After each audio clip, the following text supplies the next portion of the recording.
46만여 명인 경기도 의정부시 지하철 1호선을 따라 망월사역과 회령역, 의정부역을 중심으로 구시가지가 형성돼 있습니다. 그리고 발곡부터 탑석까지 무인 경전철이 다니고 있습니다. 의정부시 내 미군 기지가 8곳이나 돼 도심 개발에 어려움이 있었지만 미군 기지들이 속속 반환되면서 재도약의 계기를 맞고 있습니다. 미군 그리고 한국군의 국가 정책에 의해서 이 미군 기지가 전부 평택으로 이전을 하도록 이렇게 되어 있습니다. 지금 현재 그 8개 부지의 땅에 크게는 캠프 스탠리 같은 경우에는 한 35만 평, 캠프 레드 클라우드 경우에는 약 25만 평, 그 외에 5만 평, 3만 평 등등의 이렇게 땅들이 좋은 땅에 포진되어 있습니다. 미군 공유지 반환은 도시의 풍경을 속속 바꿔놓고 있습니다. 7월 초 개통한 이 도로, 그동안 출입이 통제됐던 캠프 레드 클라우드 내 관통도로를 일반 차량들도 이용할 수 있게 돼 시민들은 대환영입니다. 아주 편하게 가능동으로 갈 수 있으니까 시내에 나갈 수 있으니까 편해요. 예, 그 예전에는 어땠어요? 이거 없을 때는 어떤 식으로 이동했어요? 옛날에는 법원 쪽으로 이제 도어서 나가야 되니까 항상 여기는 정체하고 있었어요. 시간상으로 한 5분 이상은 땡겨진 것 같아요. 경기도 북부청사가 자리 잡은 도시지만 의정부시는 법인세 총액이 150억 원 정도로 재정 자립도가 22% 남짓입니다. 경기 남부 화성시의 재정 자립도가 61%가 넘는 것에 비해 열악한 상황입니다. 다른 지역에 비해서는 의정부가 조금 덜 발전되는 그런 느낌이 나요. 이게 왜 그런 것 같아요? 아무래도 미군 부대도 있고 뉴타운도 옛날에 하려고 그러다가 못했고 그러니까 점점 낙후가 되는 거죠. 근데 여기 있어? 사람이 안 다니니까. 출퇴근 하고 나면 끝이요. 그리고 이거 한낮에도 사람 없어. 그러니까 이제 지금 진짜 현상 유지는 못하고 그냥 빚에 빚지고 있는 거지. 이거 왜냐면 이것도 다 기간이 있기 때문에 마음대로 막 우리가 할 수 없어. 시장님께 한마디. 아유, 어쨌든 서민들로 장사도 잘 되고 모든 게 다 유난하게 잘 돌아가게 해주세요, 시장님. 아유, 진짜 힘들어요. 진짜 힘들어요. 자영업자들. 너무 힘들어. 하지만 최근 도시 재도약의 기회가 될 낭보가 잇따르고 있습니다. 우선 삼성역까지 이어지는 GTX C 노선이 2028년 완공됩니다. 더불어 의정부 시내 요지를 차지하고 있던 미군 공여지 개발이 본격화되면 기업을 유치할 수 있는 기회도 많아질 것으로 의정부시는 기대하고 있습니다. 시청자 여러분 안녕하십니까? 경기 인천의 현안을 진단하는 KBS 인사이드 경인을 진행하는 김명섭입니다. 여러분 의정부시 하면 가장 먼저 무엇이 떠오르는지요? 서울 북쪽에 인접해 있는 의정부시는 경기 북부에서 가장 오래된 도시로 1963년 시로 승격했을 때 경기도에서 수원 다음으로 큰 도시였습니다. 6.25 전쟁 직후 미군이 우리나라에 주둔하기 시작하면서 도시화된 의정부는 그래서 군사도시라는 이미지가 강하게 자리 잡고 있는데 의정부시는 미군 기지들이 국가에 반환되면서 이 부지를 어떻게 잘 활용해서 도시 발전을 이룰까가 가장 큰 현안이라고 합니다. 이들 미군 공여지 부지에 성장 가능성이 큰 기업을 유치해서 좋은 일자리를 만들고 시민들이 보다 편안하고 쾌적한 생활을 누릴 수 있게 하는 과제도 추진되고 있습니다. 오늘은 의정부시를 지난해부터 이끌고 있는 민선 8기 김동근 의정부시장과 함께 의정부의 변화에 대한 얘기 들어보겠습니다. 김 시장님 안녕하세요. 네, 안녕하세요. 김동근입니다. 김 시장님 나와주셔서 고맙습니다. 지난 1년간 이제 의정부 시정을 이끌면서 굉장히 바쁘신 걸로 아는데 1년 소회 간단하게 말씀해 주시죠. 정말 바쁜 시간들이라고 였습니다. 많은 현장에서 많은 분들을 시민들을 만나고 또 의정부의 잠재력을 다시 한번 확인하고 그 잠재력을 구체적으로 경쟁력 있는 도시 또 살기 좋은 도시를 어떻게 만들까라고 하는 것을 우리 1,500여 공직자들과 함께 기본 틀을 만들고 시민의 삶의 질을 높이는 데 부지런히 뛰었던 그런 시간입니다. 김 시장님 1년간 가장 큰 성과로 내놓을 만한 게 있다면 한 가지도 좋고 두 가지도 네, 좋습니다. 여러 가지가 많이 있지만 우선 좋은 일자리를 만들겠다라고 역점을 두고 뛰었고 그 성과를 봤었던 것을 지적을 하고 싶습니다. 의정부는 1인당 소득 수준이거나 혹은 그 소득의 증가 속도에 있어서 굉장히 뒤떨어져 있는 지역이기도 합니다. 그래서 어떻게 해서든지 좋은 일자리를 만들려고 했는데 좋은 일자리는 역시 좋은 기업을 어떻게 유치하느냐 하는 것입니다. 그런데 마침 그 인마크라고 하는 그 회사를 통해서 클라우드 데이터 센터를 유치했습니다. 투자 금액만 한 3,200억 정도가 되고요. 그리고 그 직접적인 일자리뿐만이 아니고 클라우드 데이터 센터가 들어오면 그 데이터 센터를 활용을 하기 위한 많은 기업들이 추가적으로 들어오기 때문에 일자리 생태계가 만들어지기 때문에 굉장히 중요한 그 기업을 유치한 것이고요. 또 하나는 LH 경기 북부 본부를 의정부로 유치한 것입니다. LH공사요? 그렇습니다. 예. LH공사는 그 직접적으로 유치한 것을 통해서 상근 직원만 이제 700명 정도에서 한 1,000명 정도로 되어질 것인데요. 그 LH 경기 북부를 통해서 지출되는 그 비용만 매년 한 10조 정도를 보고 있습니다. 그러면 10조 정도를 지출하기 위해서는 얼마나 많은 사람들이 같이 만나서 논의하고 또 그것을 지출하기 위해서 연관되고 있는 기업들이 따라서 들어오게 돼서 좋은 일자리를 만들게 될 것입니다. 한 가지 LH 유치에 대해서 효과를 이렇게 말씀드리면 우리 의정부는 굉장히 중소규모의 작은 기업들 그리고 상공업 중심으로 되어 있는데요. 한 2,300여 법인들이 내는 법인세 총액이 150억밖에 되지 않습니다. 그런데 좋네요. LH 하나 유치함으로써 추가되는 그 법인세가 70억 정도 되니까요. 2,300억, 300여 기업이 내는 것의 거의 절반 정도를 하나 유치로서 이렇게 해결된다고 보여집니다. LH가 유치됨으로써 연관되는 일자리뿐만이 아니고 의정부시가 향후 LH와 함께 진행돼야 될 여러 사업들에 있어서도 굉장히 속도가 붙고 저는 굉장히 우리 의정부 발전에 중요한 전기가 되리라고 생각합니다. 의정부뿐만 아니라 경기 북부 지역에 뭐 파급 효과가 있을까요? 그렇습니다. 경기 북부는 이제 새로운 규제의 벽을 넘어서 발전되어져 가야 되게 되는데 그 도시의 기본 인프라를 만드는 데 있어서 LH가 차지하는 비중이 상당히 큽니다. 그런 것을 기존에는 경기 북부의 본부에서 하던 일들을 서울에 본부가 있었는데 이것이 이제 경기 북부 그리고 또 경기 북부의 중심 도시인 의정부에 있게 됨으로써 지역의 현실에 맞게 더 속도감 있는 그런 도시 발전의 인프라가 만들어질 거라고 기대를 하고 있습니다. 그 성과 중에 이제 얘기 안 하신 게 있는데 제가 들어본 얘기 중에 주민들이 많이 사는 그 주택지구인 고산지구가 있는데 여기에 아이돌봄 클러스터를 조성하기로 했어요. 맞습니다. 어떤 성과를 지금 기대하시는 거죠? 네네. 우리가 아이를 잘 키워야 된다라고 말은 많이 하지만 현장에서 보면 아이 키우기가 상당히 불편합니다. 아이를 키우는 데 있어서 여러 협력하는 기관들이 한 12군데 되지 13개 종류들이 있습니다. 예를 들면 뭐 어린이집, 돌봄센터, 뭐 키즈 카페 등등이 있습니다. 이것들을 전체 한 넓은 공간에 이렇게 클러스터 형태로 만들고 그 클러스터 옆에 어린이 병원까지도 같이 추진하는 이 프로젝트입니다. 예. 그러면 아마도 아이를 키워야 되는 부모 입장에서는 그럴 겁니다. 우리 아이들을 내가 급히 좀 돌봐야 되는데 아니면 이 아이에 대해서 어떤 도움을 받을까 할 때 제일 먼저 떠오르는 공간이 고산 쪽에 있게 되는 아이돌봄 클러스터가 될 것입니다. 이 사업은 전국에서 최초로 시행되는 사업입니다. LH, 국토부 그리고 보건복지부 같이 여러 정부 부처가 시작하게 되는 사업인데 아이를 키워가는 데 있어서 굉장히 앞선 그런 서비스를 제공하는 것이 될 것이라고 보여집니다. 의정부시에서 이 서비스가 시작이 되면 아마 전국적으로 이런 주거단지가 새롭게 만들어지는 단지에는 전부 이렇게 후속적으로 이런 클러스터가 뒤따라가지 않을까 하고 기대를 하고 있습니다. 우리나라 지금 저출산 문제가 상당히 심각한데 굉장히 의미 있는 사업이네요. 맞습니다. 특히 고산지구에는 거기에 거주하는 분들의 부모의 연령층이 30세, 40대 비중이 높은 지역입니다.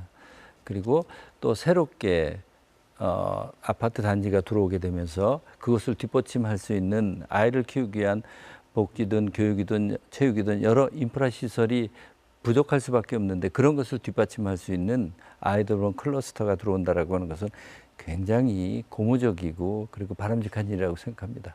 최근에 의정부에서 그 자해동 쓰레기 소각장 이전 문제도 많이 이제 문제가 된 것 같은데 그 시민 공론위원회를 소집하셨어요. 그러니까 네네. 그 공론위원회를 통해 가지고 소각장에 대한 정보를 공급하고 거기 참여하는 시민들한테 의견을 모으는 그런 과정을 거쳤는데 뭐 나름대로 좀 성과가 있었습니까? 저는 굉장히 큰 성과였다고 생각을 합니다. 제가 시장에 취임하면서 이 쓰레기 소각장의 문제를 어떻게 해서든지 빨리 해결하는 것이 중요하다고 생각했습니다. 왜냐하면 이 쓰레기 소각장 문제를 해결을 하지 못하면 2026년도부터는 소각하지 않은 쓰레기를 매립장으로 갈 수가 없는 구조가 되어 있습니다. 예.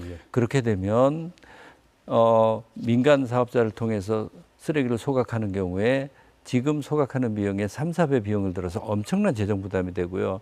또 민간 사업자를 구하기도 어려울 겁니다. 도처에서 그런 현상들이 생기게 되면 결국은 곳곳에 쓰레기가 쌓이는 굉장히 위기감을 느낍니다.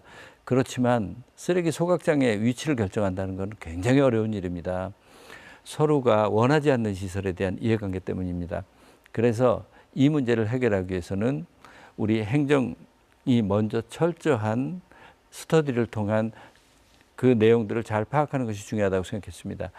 전문가 그룹과 제가 워킹 그룹을 만들어서 저도 참여하는 그 워킹 그룹을 만들어서 한 10개월 이상 논의를 하면서 10개월 동안 논의를 네네. 하셨어요. 그러면서 그 쓰레기 소각장에 대해서 우리가 생각할 수 있는 모든 분야에 대해서 우리 검토를 해봤습니다. 예를 들면 쓰레기 발생량을 몇 톤 정도로 예측을 해야 되느냐 하는 것, 그다음에 쓰레기 소각장이 위치할 수 있는 지형적인 특성이라든지 이런 부분은 어떻게 해야 될는지, 또 기술적으로 쓰레기를 줄일 수 있는 기술은 뭐가 있는지 등등 모든 시민들이 관심을 가질 만한 것에 대한 것들에 대한 스터디를 철저히 했습니다. 이런 기술적인 문제, 경제적인 문제를 저희들이 사사시 조사하고 연구를 했다 하더라도 결정되어지는 건 아닙니다. 중요한 건 이제 가치를 서로 합의하는 일입니다. 어떤 시민들은 효율을 생각하는 시민들이 있고 형평을 생각하는 시민들이 있고 이 가치의 우열은 따질 수 없는 것입니다. 그리고 또 하나, 이 쓰레기 소각처럼 원하는 시설과 원하지 않는 시설에 있었을 때 이익과 손해에 대한 배분을 어떻게 할 것인가라고 하는 것들은 시민과의 합의를 통해서 되어줄 수밖에 없다고 생각했습니다. 그래서 시민들이 참여하는 공론장을 생각했습니다. 의정부의 각 권역별로 크게 나눠서 4개의 권역인데 4개의 권역별로 희망하신 분들한테 참여를 하기를 요청을 해서 그 참여하신 분들이 무작위로 추첨을 하고 해서 연령이라든지 성별이라든지 약간의 변수를 넣어서 대표성을 갖도록 해서 각 권역별 15분에서 60분이 모여서 집중적인 토의를 하루에 6시간 토의를 강행을 하는 것을 3주에 걸쳐서 했습니다. 그 3주에 걸친 논의를 통해서 소각장 시설이 이전이 갖는 문제, 이런 문제에 대해서 합의를 얻고, 그리고 그 소각장 시설이 가게 되는 자율동에서도 역시 우리 지역으로 오는 것이 아쉽지만 받아들이겠다. 그렇지만 우리가 불이익을 받게 되는 이런 부분들에 대해서는 꼭 지켜달라고 하면서 모두가 박수를 칠 수 있었습니다. 제가 공론화를 하면서 딱 저는 3가지만 요청했습니다. 우선 첫 번째, 우리 시가 갖고 있는 모든 정보를 다 공개한다. 그리고 설사 시가 갖고 있지 않은 정보라도 요구하면 우리가 어떻게 해서든지 만들어서 제공을 하고 시민들께서 그걸 바탕으로 논의해달라. 두 번째, 어떤 지역도 어떤 지역의 일방적인 희생이나 양보에 의해서 결정돼서는 안 된다. 충분한 보상책을 염두하는 것을 고려해달라. 세 번째, 객관적인 근거 그리고 과학적인 데이터를 존중해달라. 이것이 뒷받침이 되지 않고 각자 주장만 되어서는 합리적인 공론이 될 수 없다. 3가지만 지켜주시고 나머지는 모든 것들을 검토해서 논의해서 해주십시오라고 했는데, 정말 감사하게도 저는 이번 공론화를 통해서 우리 시민들의, 의정부 시민들이 갖고 있는 그 합리적인 의사를 결정하고 있는 그 프로세스 그리고 그 능력에 대해서 저도 놀랐습니다. 정말 감사한 일입니다. 우리 전국에서 쓰레기 소각장 같은 시설에 대해서 늘 갈등을 속에서 결정을 하지 못하고 하는데 우리 의정부시는 감사하게 모두가 박수 속에서 그것을 결정해냈다고 하는 것이 저는 굉장히 큰 자부심을 느끼고 있습니다. 근데 소각장 건설을 하는 이런 환경 기초 시설을 이제 추진할 때는 보통 이제 공공 재원으로 하지 않습니까? 지자체 재원으로 하는데 처음엔 민간 투자 유치도 얘기가 된 것 같아요. 그래서 제가 왜 민간 투자 유치를 하지? 그러고 이제 좀 자료를 들여다 보니까 의정부시의 재정 자립도가 22% 수준밖에 안 되더라고요. 그렇습니다. 경기도에서도 지금 낮은 네, 수준인데 매우 낮은 수치입니다. 재정 자립도 획기적으로 높일 수 있는 방안 뭐 구상하고 계신 게 있습니다. 네, 저는 무엇보다 양질의 기업을 유치하는 것이 굉장히 중요하다고 생각합니다. 우리 의정부시는 그동안 수도권의 과밀억제 권역에 대한 규제로 인해서 좋은 기업이 들어오는데 굉장히 큰 제약이 많았었습니다. 그런데 이제 막 기회가 돌아오게 된 것입니다.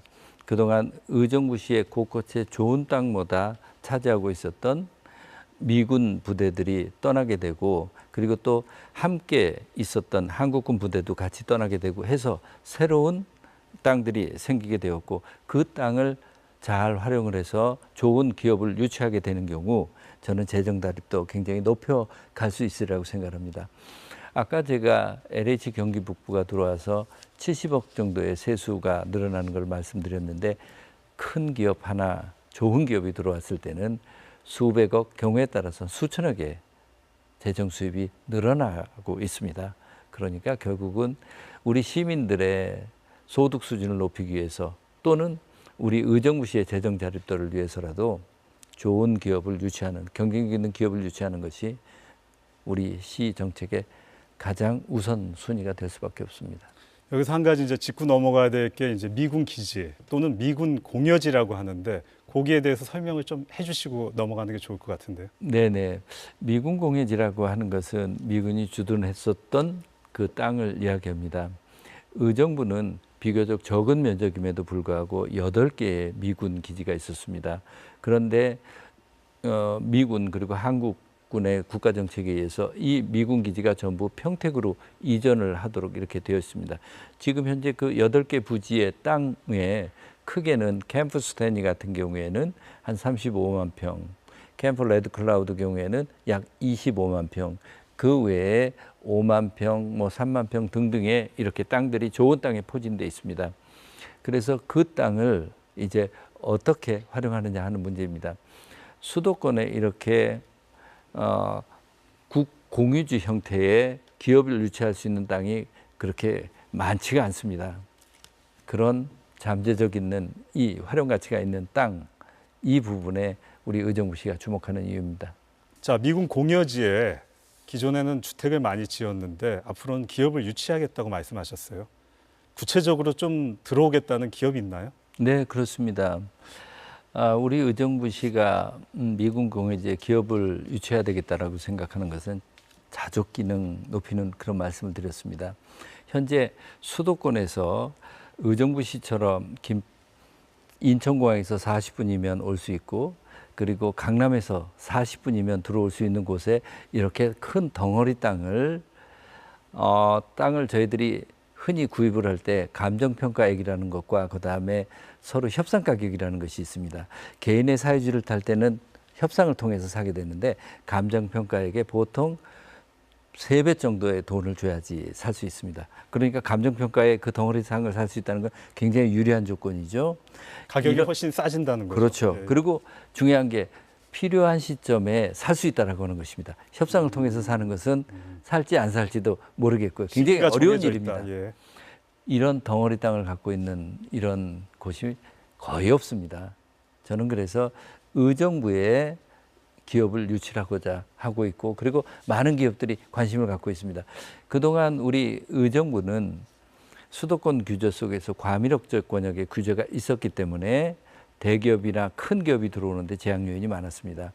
그런데 미군 공여지에 대해서 미군 공여지 지원 특별법에 의해서 이제 규제의 숨통이 터지기 시작하면서 그곳에 기업들을 유치할 수 있는 이런 기회가 되었고 또 이 기업들 중에서 이 땅에 대해서 관심 있는 기업들이랑 저희가 계속 협의해 나가고 있습니다. 그 용산 같은 경우에는 이제 미군 기지가 평택으로 이전하면서 특별법을 만들어 가지고 용산 공원까지 이제 추진을 하고 있잖아요. 네네. 정부 지원이 많은데 이 의정부 이 미군 공여지도 그런 식으로 개발할 가능성이 있나요? 저는 정부를 지속적으로 설득시켜야 해야 될 문제라고 생각합니다. 그 중에 제가 주목하고 있는 것은 캠프 레드 클라우드 약 25만 평 정도가 되는 그 미군 공여지의 문제입니다.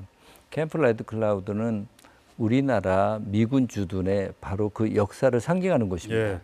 주한 미 이사령부가 맞습니다. 1953년 7월 27일 우리 6.25 전쟁이 휴전되자마자 공식적으로 미군이 주둔을 했었던 그런 장소이기도 하고요. 그 캠프 레드 클라우드는 다른 전투 부대와 달리 이곳은 전투를 지휘하는 지휘부입니다. 그러면서 유사시에는 한반도의 전쟁을 지휘하는 그런 장소였기 때문에 한미 70년 주둔의 상징적인 역사고 또 범위를 확대하면 한미 우호 협력의 상징적인 것이 되겠죠. 그래서 그런지 그곳에 있는 건물 자체도 굉장히 견고하게 잘 지어지고 있습니다. 저는 좋으나 싫으나 우리 근현대사에 있어서 미군과 함께한 70년은 우리가 함께 가져가야 될 역사라고 생각합니다. 그 역사 히스토리와 그곳에 담겨있는 스토리를 살려가는 방법으로 그 땅을 개발하고자 합니다. 그런 방법으로 개발하기 위해서는 국가의 지원이 많이 필요합니다. 국가가 그 땅을 민간에 매각하는 것이 아니고 우리 지방정부와 함께 일정 부분 지방정부가 사용할 수 있도록 이렇게 배려를 하고 일정 부분은 매입하는 방법으로 하기 위해서는 중앙정부의 도움이 많이 필요합니다. 그 의정부시 동부에는 캠프 스탠리라고 있는데 아직까지 미군들이 사용하는 기지죠. 예, 전체 한 35만 평 되는 그 땅 중에서 대부분은 사용하지 않습니다만 전체 한 1% 이내 땅이 헬리콥터 급유지로 이렇게 사용하고 있습니다. 일주일에 한 번 정도 와서 급유를 하고 있는데 굉장히 이 토지 이용이라고 보면 비효율적이죠. 큰 땅 중에 일부분 때문에 이게 전체가 우리한테 이전이 되지 않는다라고 하는 문제입니다. 그래서 제가 이제 이 질문을 드린 이유는 거기에 이제 밀락하고 고산 지구가 인접해 있고 또 앞으로 법조타운이 들어올 것 같은데 일종의 도시 계획이 필요할 것 같습니다. 거기에 대한 맞습니다. 이제 그 계획을 구체적으로 제가 들어보고 싶어서 질문을 드렸습니다. 네, 맞습니다. 그래서 그 땅의 이전 계획이 곧 협의가 돼서 마무리가 될 것으로 보여지고요. 그 땅은 IT 관련한 기업을 유치하는 것으로서 현재 진행해 가고 있습니다. 30만 평 정도 되는 곳에 그 땅은 우리 구리-포천 고속도로라고 있습니다. 강남에서 바로 연결되고 있는 그 고속도로죠. 그 고속도로 바로 IC에서 바로 붙어 있는 곳이 그 땅입니다. 접근성이 굉장히 좋은 땅이죠. 그 땅에 밀락지구 바로 넘어서 있는 맞습니다. 거죠. 대기업을 유치하게 될 거고요. 어떻게 해서든지 그것에 양질의 부가가치 높은 기업을 유치하도록 지금 계획을 하고 있습니다. 이제 다른 주제 넘어가겠습니다. 의정부뿐만 아니라 모든 지자체들이 교통 역량을 강화해야지 물류가 지나다니고 부가가치가 높아지는데 김 시장님, 의정부를 중심으로 한 교통 역량 강화도 지금 많이 신경 쓰고 계시다 그러는데 나오고 있는 청사진이 또 있습니까? 네, 의정부는 이렇게 크게 봐서 구시가지, 그다음에 신시가지, 밀락, 고산 이쪽이 있습니다. 구시가지 쪽에는 의정부역으로 이어지는 철도에는 2028년까지 GTX C 노선이 연결되어서 강남에 있는 삼성역에서 의정부역까지 17분이면 오도록 이렇게 돼 있습니다. 이제 문제는 이 밀락 고산 지역의 동부 지역에 철도 노선이 현재 연결되어지지 않아서 이 부분에 철도 노선을 연결하려고 노력을 하고 있습니다. 현재 그 7호선의 수도권 북부 종착역이 장암역이죠. 장암역에서 의정부를 거쳐가지고 양주, 옥정, 신도시까지 지금 전철 연장 공사를 하고 있는데 지금 그게 단선이라고 서로 교행을 할 수 없는 단선이라 가지고 시장님이 엄청 그 반대를 하신 걸로 알고 있는데 맞습니다. 그 만약에 이거를 복선화하면은 그러면은 지자체장 분들의 합의도 얻어내야 되고 예산도 늘어나야 되고 공사 기간도 연장되는데 그럼에도 불구하고 지금 복선을 주장하고 계세요? 네, 그렇습니다. 그 이유는 단선이 치명적인 약점을 갖고 있기 때문에 그렇습니다. 철도 노선을 단선으로 이용한다는 것은 안전사고 위험이 항시상존하기 마련입니다. 또 두 번째는 단선으로 가다 보면 한 군데가 이렇게 노선을 빠져서 쉬어서 있고 이렇게 가야 되고 하기 때문에 철도 교통의 가장 핵심인 정시성이 깨집니다. 아, 예. 특히 출퇴근 시간에 원인도 모르고 갑자기 새길로 빠져 있어서 컴컴한 터널 속에 3분, 5분씩 갇혀 있고 이렇다면 이용률이 현저하게 떨어질 것입니다. 그래서 어떻게 해서든지 복선으로 가야 된다라고 하는 것입니다. 현재 단선을 지금 공사 중에 있습니다만 이걸 복선으로 가기 위해서는 두 가지 방법이 있을 것입니다. 하나는 지금 건설 중인 것을 중지시키고 복선으로 터널을 늘리는 방법. 지금 공사 진행률이 얼마 정도 됐습니까? 25% 정도 진행되고 있습니다. 또 하나는 먼저 단선으로 우선 개통을 하고 나중에 또 하나의 노선을 연포에 노선을 설치해서 복선을 하는 이런 방법이 있을 수 있을 것입니다. 저는 두 가지 방법 다 고려할 수 있다고 생각합니다. 그런데 그 나중에 선을 하나 더 터널을 뚫게 되면 비용은 더 늘게 될 것입니다. 중요한 건 지금 이 시점에 이것이 갖고 있는 문제를 분명하게 제기를 하는 것이 중요하다고 생각합니다. 왜냐하면 향후 이것이 단선이 되었을 때 분명 많은 분들이 이 운행에 불만 그리고 불안감을 갖게 될 것입니다. 그랬을 때 이 부분을 처음부터 고려가 됐음에도 불구하고 재정 문제로 이 부분이 되어서 이용률이 적어질 수밖에 없다라고 하는 것들에 대해서 공감을 얻는 것이 대단히 중요하기 때문에 저는 당연히 의정부 관역을 지나가는 그것을 관리하는 시장으로서 지금 문제 제기를 당연히 하는 것은 너무 정당하다고 생각합니다. 좀 합의가 필요하겠네요. 국토교통부하고 그렇습니다. 협의도 해야 되고. 네네, 합의 과정이 필요합니다. 그 의정부를 중심으로 그 서쪽에 있는 양주시, 고양시를 연결하는 교외선 재개통은 지금 어떻게 되고 있습니까? 현재 그 기존의 철도 노선이 있는 것을 현재 개량화시키는 이런 작업들이 진행되고 있습니다. 빠르면 내년도 후반 아니면 후년도쯤 2025년도까지에는 운행이 될 텐데요. 우리 의정부시 입장에서 보면 그다지 흔쾌한 것은 아닙니다. 왜냐하면 그 교외선의 운행이 잦은 것도 아니고 또 현재 그 교외선의 운영이 디젤차로 운영된다라고 하는 이런 점 등에 그다지 만족스러운 건 아닙니다만 수도권 전체에 순환철도에 연결을 한다라고 하는 측면에서 부득이한 측면들도 있기 때문에 저희들은 받아들이고 있습니다. 시장님, 수도권 전체의 순환철도망 얘기하셨어요. 지금 이제 서쪽으로는 교외선 재개통 문제가 있고 또 동쪽으로는 그 남양주시로 이어지는 8호선을 연장하는 방안에 대해서 요구를 하고 계세요. 그러면 의정부시뿐만 아니라 이제 전체 지자체가 서울을 중심으로 하나의 그런 원형으로 이제 맞습니다. 연결이 되는 건데 네. 그 관련해 가지고 혹시 그래픽이라든가 도면이 있으면 네네네. 제가 자세히 설명해 주셔도 됩니다. 예, 시청자분들에게 좀 이 수도권의 철도망에 대해서 이렇게 보여드리기 위해서 이 도표를 가져왔는데요. 현재 이렇게 빨갛게 실선으로 되어 있는 부분은 전부 다 연결이 되어 있는 부분입니다. 서울 아래쪽에 남쪽은 전부 연결이 되어 있는데 북부 쪽만 연결이 되어 있지 않습니다. 좀 전에 말씀드렸던 요 고향에 있는 대곡부터 요 의정부까지가 교외선이고요. 그 다음에 여기 의정부에서 요 남쪽으로 가는 남양주 요 부분이 바로 8호선 부분입니다. 현재 지금 계획된 중으로 여기는 공사 중에 있고 요 부분을 연결하면서 자연스럽게 의정부에 있는 고산과 밀락 지역을 연결하는 철도망을 연결하는 것을 현재 타당성에 대해서 논의를 하고 있는데 2025년에 정부 국가철도망 계획에 이것을 반영시켜서 이것을 사업을 현실화시키기 위해서 저희들이 노력하고 있습니다. 의정부 시장이신데 너무 경기도 전체에 대해서 관여하는 거 아니냐 이런 뭐 얘기는 없습니까? 우선 의정부 문제를 해결하기 위해선 경기도 전체를 고려하지 않을 수 없습니다. 특히 경기 북부 문제를 고려하지 않을 수 없고요.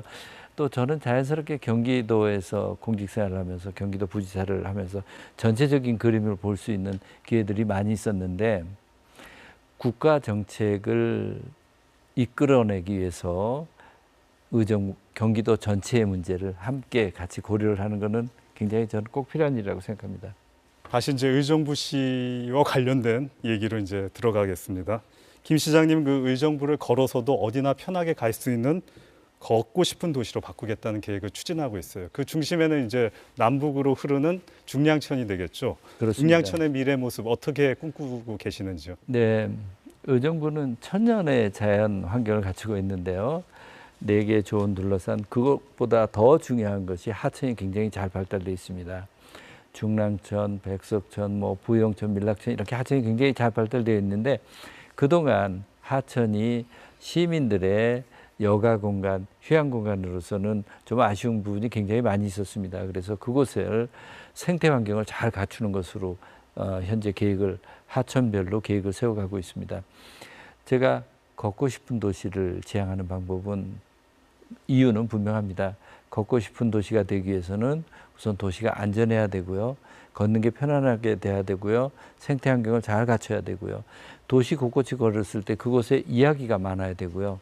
그리고 무엇보다 대중교통이 발달되지 않으면 걷고 싶은 도시는 어렵습니다. 그러니까 걷고 싶은 도시를 정책으로 지향한다라고 하는 것은 경쟁력 있는 도시, 쾌적한 도시, 살기 좋은 도시를 이끌어가는 하나의 중요한 정책 방향이라고 생각하고 있습니다. 제가 여기 외국 도시 예를 하나 드리겠습니다. 그 시장님이 너무 잘 아실 것 같은데 미국 서부에 포틀랜드라고 있고 인구도 60만이고 네네. 굉장히 규모는 작은데 최근 3, 40년간의 그 산업 생태학적으로 가장 성공한 도시예요. 네네. 근데 캐치프레이드가 비슷하더라고요. 내 삶을 바꾸는 도시. 심지어는 그 도시의 캐치프레이드가 걷고 싶은 도시예요. 네, 그렇습니다. 혹시 그런 도시를 꿈꾸고 계시는 건가요? 맞습니다. 포틀랜드를 저희가 우리 의정부시가 어떤 도시 방향으로 가야 될까 할 때 포틀랜드를 저희가 벤치마킹을 많이 했습니다. 포틀랜드는 참 대단한 도시입니다. 다른 도시들이 도시의 볼륨을 키우려고 노력할 때 포틀랜드 도시는 적정 도시 개념을 생각하고 그리고 생태 환경을 우선하는 그런 도시 정책을 썼습니다. 그러면서 자연스럽게 일상생활에 걷기 좋은 도시를 지향을 했는데 그렇게 살기 좋은 도시가 되니까 젊은 사람들이 모이게 되고 젊은 사람들이 모이게 되는 것에 부가가치 높은 기업들이 오게 되고 IT 기업들이 많이 맞습니다. 왔죠. 예, 예. 자연스럽게 세계를 리드해가는 기업들이 그것을 입지하게 되는 그런 효과를 얻습니다. 다른 관점으로 보면 살기 좋은 도시가 결국은 기업을 유치하기도 좋은 도시라고 이렇게 말씀드릴 수 있습니다. 적정 도시 개념 아주 제가 공감을 하고 있습니다. 네네. 혹시 생태 하천 이외에 다른 생태 경관을 활용해 가지고 보다 환경 친화적인 도시로 만들겠다는 계획 이렇게 추진해 나가는 게 있습니까? 예, 우선 서울에서 바로 인접한 곳에 장암동이라고 있는데 그곳에 한 30만 평 규모의 수목원을 만들고자 합니다. 비교적 긴 시간을 갖춰서 천천히 시민들과 함께 만들어 갈 생각입니다. 내가 마음만 먹으면 일상적으로 가까운 수준 높은 수목원을 만들어 가고 있고요. 또 자일동 지역에 자연 휴양림을 지금 만들어 가고 있습니다. 도심에 있어서 가장 중요한 휴양 그리고 생태 환경이 뒷받침되어져 있는 아주 잘 갖춰진 도시가 의정부가 될 거라고 생각을 합니다. 근데 최근에 그 장마 기간에 폭우로 이제 여러 지자체에서 피해를 많이 입었는데요. 그 하천의 이제 생태 친화적인 부분도 중요하지만 최근에는 이제 방제 시스템, 과연 홍수가 왔을 때 어떻게 그 뚝 범람을 막고 그 다음에 사람들을 안전하게 지켜줄 수 있는 그 생태 하천 시스템을 만드냐 이 부분도 굉장히 방제죠. 방제 하천 시스템을 만드냐 이 부분 아주 중요한데 이 부분에 대한 지금 시장님의 보관은 어떻습니까? 예, 매우 중요한 것이라고 생각합니다. 안전은 무조건 가장 최우선의 과제입니다. 하천의 문제를 볼 때 의정부의 중랑천은 서울의 상류 쪽에 있어서 비교적 잘 범람으로 인한 피해는 적은 편입니다만 일시적인 비가 많이 왔을 때 하천에 침수되는 경우가 종종 있습니다. 물은 범람하지 않지만 인도교라든지 자전거길이 침수가 되고 그 다음에 주차장 부분이 침수가 됩니다. 이곳을 빨리 어떻게 차단하느냐 하는 것이 굉장히 중요합니다. 그래서 현재 스마트 게이트 시스템을 40억 정도를 투입을 해서 하천의 수위가 올라갈 때는 자동적으로 그 차단 시스템이 작동하는 것을 현재 지금 추진해 가고 있습니다. 아, 그렇습니까? 예, 이것이 되게 되면 흔히 하천에 대한 통제 시스템이 늦어져서 시민들이 중요한 생명의 침해를 받는 이런 일들은 없어질 것이라고 보여집니다. 의정부는 비교적 그 한강의 상류 지역이어서 대규모 침수에서는 비교적 자유롭다 하지만 아직까지도 그 저지대에 침수 가능성이 있는 곳이 곳곳에 있습니다. 특히 반지하에 거주하고 있는 분들, 저희들이 판단하기에는 한 200여 가구 이하의 범위인데 굉장히 적네요. 네네. 반지하 가구가. 네, 그곳이 침수가 될 우려가 있어서 차폐수의 문제라든지 하는 부분을 늘 저희들이 예민하게 지켜보고 대책을 마련하고 있고요. 그 다음에 저지대로 물이 모였을 때 이것을 빨리 펌핑을 해서 중랑천으로 펌핑을 해서 한강으로 흘러가도록 하는 이것에 대해서 잘 시스템을 구비해 놓고 있습니다. 저희들이 50년 빈도 정도의 이런 수해가 생겼을 경우에는 충분히 버텨나갈 수 있다고 이렇게 보고 있습니다.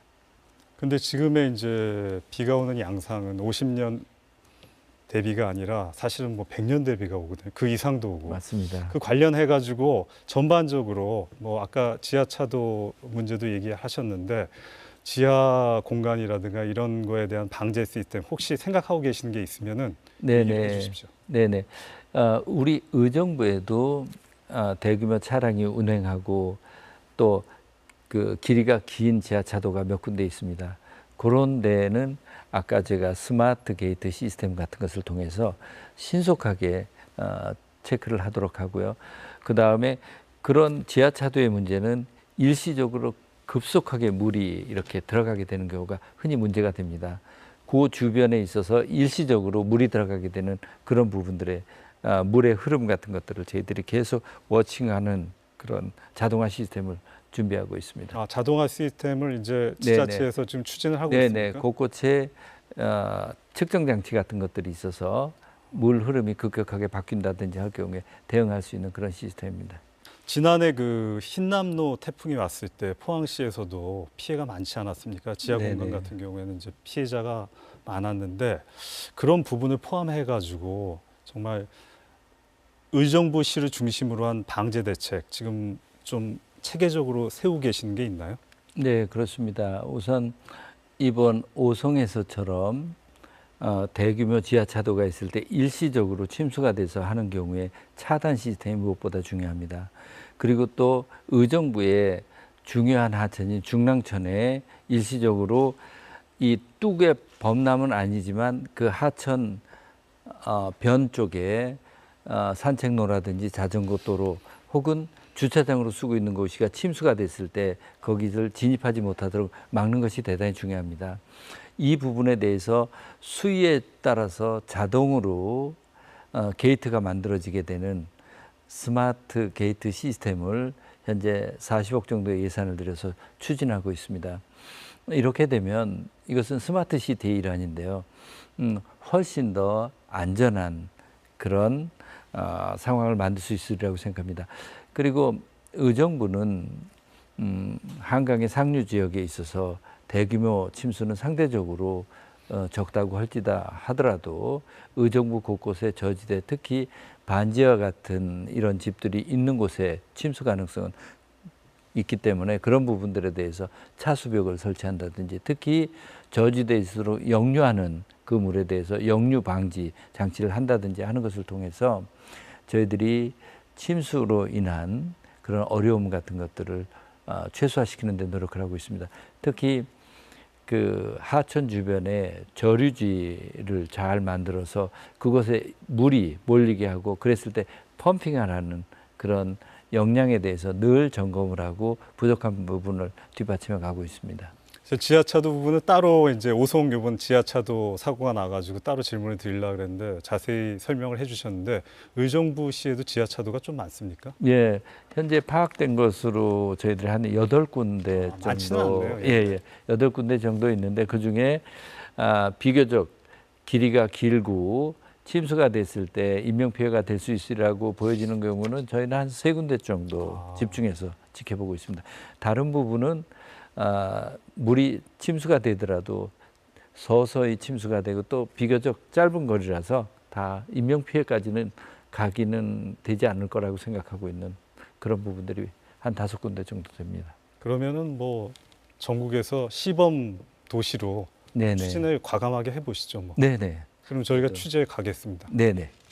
꼭 한번 취재 봐주십시오. 자, 보다 살기 좋은 도시로 만들기 위해서는 시민의 안전 아주 중요하죠. 지난해 시장 취임 3개월 만에 그 아동 성범죄자 김근식이 출소 이후에 의정부에 있는 보호시설로 이송될 예정이었는데 이를 막기 위해서 시장님이 시민분들과 함께 거의 투쟁 수위에 이런 것들을 막 액션을 보이셨는데 당시에 그 신경 어떠셨습니까? 저는 정말 위기감을 느꼈습니다. 아동 성폭행범이라고 하는 것은 재범 확률을 거의 100%로 보는 그런 성범죄자입니다. 그 성범죄자가 들어온다라고 하는 곳에 인근에 반경 1km 범위에 한 23개의 어린이 관련 시설이 있습니다. 초등학교 그리고 아이돌범 하는 기관들이 있습니다. 이곳에 성폭행범 김근식이 들어온다면 우리 시민들이 그 불안도는 아주 매우 높아질 거라고 생각했습니다. 그래서 제가 고심 끝에 결단을 내렸습니다. 시민들의 힘을 모아서 막아야 되겠다 해서 그 김근식이 오겠다라고 예정된 그 장소 앞에 현장 시설을 설치하고 그 앞 도로를 폐쇄를 하는 결정을 했습니다. 김근식이 출소하는 날 새벽 0시부터 폐쇄하는 계획을 했는데 다행히 실제로 명령을 내렸습니다. 폐쇄 명령을. 다행히 김근식의 여죄가 밝혀지면서 구속으로 마무리됐습니다. 그때 저는 많은 시민들과 함께 시민들의 하나의 뜻으로 모으는 게 얼마나 중요하다라고 하는 것들을 새삼 느꼈습니다. 지난 1년간 그 시장님이 주도하신 시장님이 오신 이후에 새로 생긴 축제도 있다 그런 대표적인 축제 물어보니까 뭐 밀락 맥주 축제 시민분들 호응 좋았습니까? 어떻습니까? 네, 아주 좋았습니다. 제가 밀락동에 새로운 상가가 형성이 되고 거기가 또 하나의 중요한 의정부의 상권으로서 작동을 하려고 기대를 했는데 기대만큼 그 상권이 활성화가 되지 못하는 그런 아쉬움이 있었습니다. 그래서 그 지역의 문화 행사와 상권을 살리는 방법이 무엇이 있을까라고 하는 고심 끝에 밀락동에 맥주 축제를 열었는데 정말 많은 시민들이 같이 참여를 하셔서 그 축제를 같이 즐기면서 자연스럽게 그 지역의 상권들이 같이 살아나는 그런 효과를 보았습니다. 매출 효과가 뭐 계량화된 게 있나요? 저희들이 정확하게 언제부터 얼만큼 하지만 감각적으로 그리고 상인들의 말씀을 통해서는 한 30% 이상의 매출은 있었다라고. 그 기간 동안에. 네네네. 30% 이상 올랐다. 네네. 그런 얘기는 들었습니다. 그리고 또 하나의 우리 의정부의 상권 중에 하나 회룡역 부근에 사람들이 많이 지나가게 되는데 그것도 역시 도로를 일시적으로 막고 그리고 그 막은 도로 위에 보행자가 주인이라고 하는 인식을 갖고 그 도로를 활용을 하면서 그 주변에 그 장사를 하시는 분들에게 야외 데크 영업이라고 흔히 얘기하죠. 그것을 일시적으로 축제 기간 동안에 허용을 했는데 정말 엄청나게 많은 분들이 나와서 그 축제를 같이 즐기면서. 그 축제는 뭐 이름이 뭡니까? 회룡 축제였습니다. 네. 그 축제를 통해서 아주 지역이 활성화되는 것을 느꼈습니다.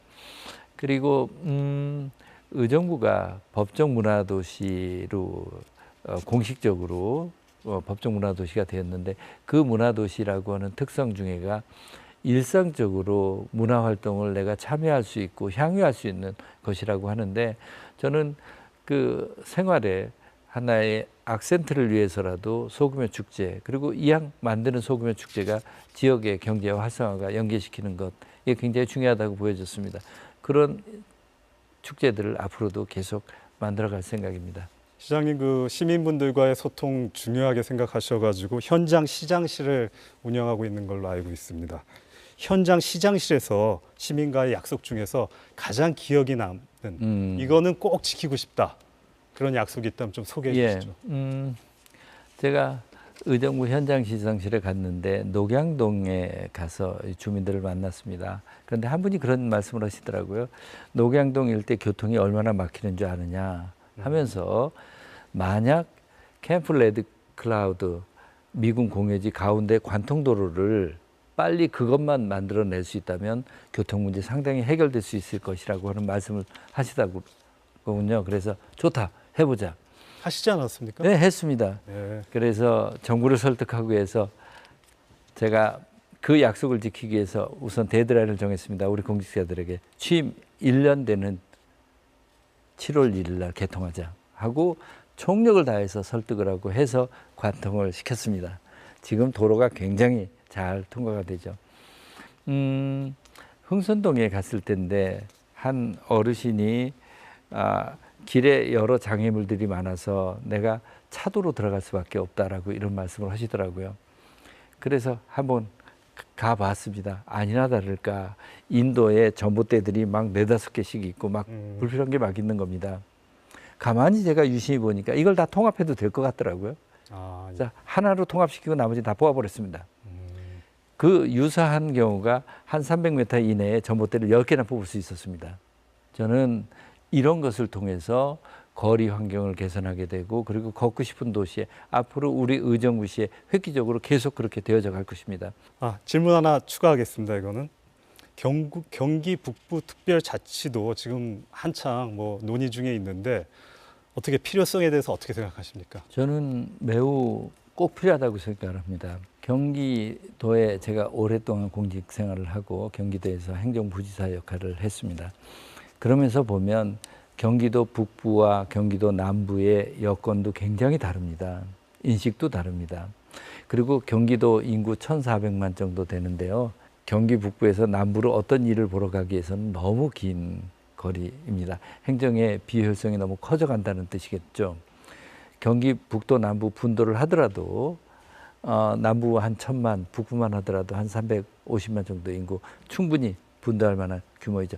더 중요한 건 북부만의 특성을 살려간다는 것입니다. 북부, 남부 구분하게 되면 분명히 북부의 규제가 지금보다는 훨씬 더 완화될 것이라고 보여집니다. 북부만의 특색 있는 발전 계획을 수립을 하고 경기 북부가 훨씬 더 나아져가는 계기가 될 것이기 때문에 저는 경기 북부 분도 반드시 필요하다고 생각하고 분도가 됐을 때 우리 의정부가 중요한 역할을 하리라고 생각합니다. 예, 잘 들었습니다. 네. 시청자 여러분 어떻게 보셨습니까? 김동근 시장은 지난해 취임식에서 의정부시를 내 삶을 바꾸는 도시로 만들겠다고 밝힌 바 있습니다. 김 시장의 임기 동안 그리고 그 이후까지 의정부시가 어떻게 시민들의 삶의 질을 높이는 방향으로 바뀔지 기대가 큽니다. 인사이드 경인 오늘은 여기까지입니다. 시청해 주셔서 감사합니다.